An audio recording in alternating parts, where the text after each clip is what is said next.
les mêmes sentiments que lui. Ils parlent du fait qu'ils n'ont rien fait pendant les vacances scolaires. À ce moment-là, Junichi se demande ce qui a bien pu se passer, car il pensait qu'en devenant lycéen, il se trouverait enfin une petite amie et perdrait sa vie de puceau. Mais pour ceux qui comptent les points à la maison, Junichi n'a pas réussi.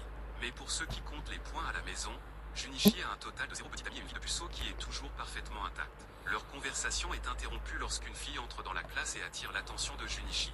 Cette fille s'avère être Nen, l'amie d'enfance de Junichi. Elle est venue lui apporter le déjeuner qu'il avait laissé à la maison. Leur conversation prend une tournure très sûre lorsqu'elle lui demande s'il n'aime pas les filles qui ont l'air enfantines.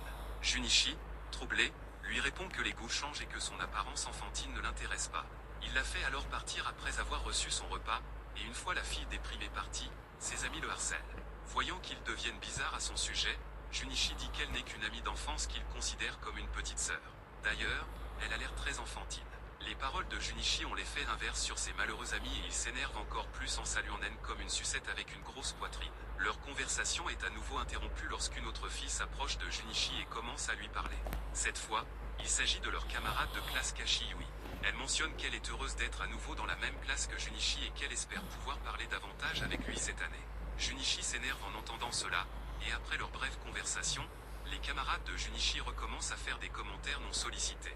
Shinpei commence à parler de son manque de poitrine, ce qui pousse Junichi à lui rappeler que tout le monde n'est pas bon ou mauvais en fonction de sa poitrine. Les deux autres sont d'accord, Keigo évoquant son comportement de fille pure tandis que Minoru rétorque que plus la fille semble pure, plus elle est perverse.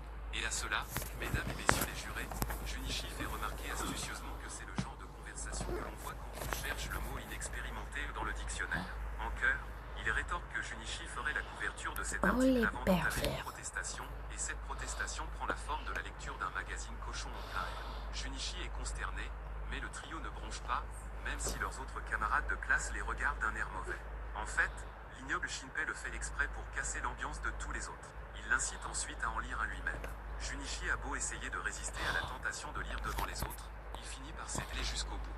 Avec une détermination froide, il se dit qu'il va lui montrer ce qu'il a dans le ventre et c'est ainsi que Junichi se met à terre, s'inclinant profondément devant la fille en face de lui. « Veux-tu sortir avec moi ?» Il hurle, son cri passionné transperçant le ciel. « Dégueulasse !» répond Yukana, et sans perdre un instant. Junichi reconnaît tranquillement qu'il est, en effet, dégueulasse. C'est seulement maintenant qu'il réalise à quel point son acte de sura, il devra dire au revoir à toutes ses futures petites amies et dire bonjour pour toujours à sa vie de puceau. Malgré cela, Junichi refuse catégoriquement de se laisser faire. Malgré cela, Junichi refuse catégoriquement de se lever, car c'est un homme à la volonté indomptable. Junichi dit à ses amis que Yukana va probablement ruiner sa vie de lycéen et répandre de mauvaises rumeurs à son sujet. Ses amis sympathisent tous avec lui, lui promettant qu'ils seront toujours là pour lui, quoi qu'il arrive. Mais il change rapidement d'avis lorsqu'il voit que Yukana a envoyé à Junichi un selfie suggestif. Soudain, l'impopulaire Keigo, l'éternel solitaire Shinpei et l'otaku Minoru prétendent qu'ils ne connaissent pas Junichi. Mais lorsque le garçon tente de les convaincre que Yukana et lui ne se sont même pas encore embrassés, Shinpei fait un mini-anévrisme, affirmant que pour les filles, embrasser, c'est comme respirer. Il incite Junichi à emmener Yukana au karaoké, ils choisiront une chanson cochonne, chanteront en duo, puis ils finiront par se mettre dans le pantalon l'un de l'autre. Quelle règle scandaleuse! Après avoir divulgué cette information, Shinpei fait un anévrisme et meurt.